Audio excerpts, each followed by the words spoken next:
Nimeona Kasongo amesponsor ma headline kwa ile magazeti yake jana. Rigiji asimami ati sijui atawachia wengine ati apewe share ya serikali. Nani nakwambia? Rigiji is a front runner in this race, my friend.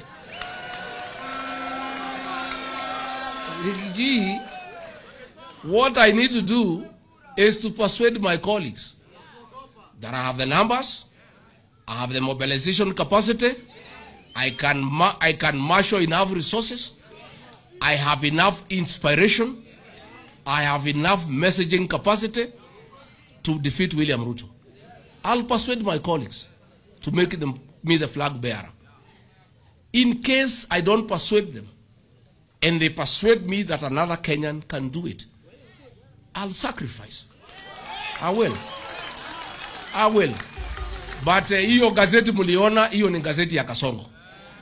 And it is run by the National Intelligence Service. I would like Kenyans to ignore that nonsense that was there yesterday. Sisi hatujaketi kukubaliana ni nani. Na hatukai haraka. Tutakaa baada ya Christmas 2026.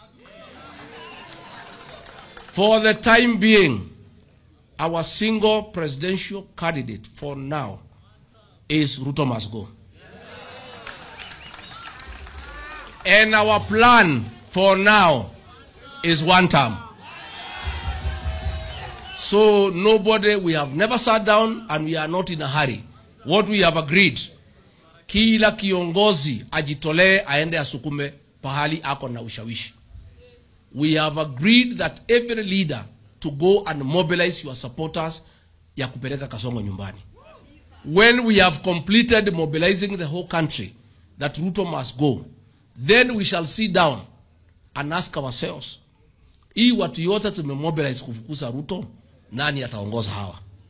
Nani atakuwa mdogo wake? Nani watasaidiana? Lakini hakuna haraka. So let Ruto and the newspapers not set an agenda for us about the choice of a single presidential candidate. We know what you want. Munataka tutangaze mtu saa hii, muanze kumuhangaisha, muanze kumsumbua, muanze kupiganisha sisi. And I have seen a few characters even in the United Opposition wameanza kuagukia hiyo propaganda ya Kasongo. They are believing that propaganda ati kuna watu wameketi ati wameongea ati ni huyu ati huyu hata simama. There is nothing like that. That is all propaganda by Kasongo. We are not in a hurry to name a candidate. And I want to assure the people of Kenya, the job before us today is to register voters and to mobilize Kenyans against William Ruto.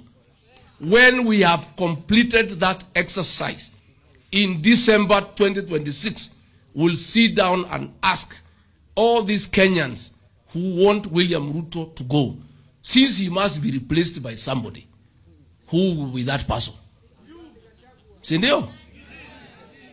Na niambie Kasongo na watu wake, Kenyans today are not very much interested as who will be president.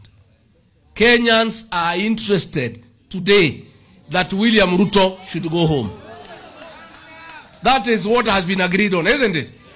Ile kitu imekubalika na Wakenya wamekubaliana. Lazima William Ruto aende nyumba. As to who will replace him is not even a priority for the country for now. It is not a priority.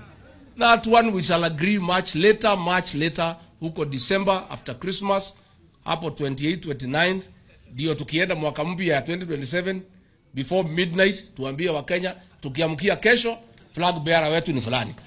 Tumekubaliana?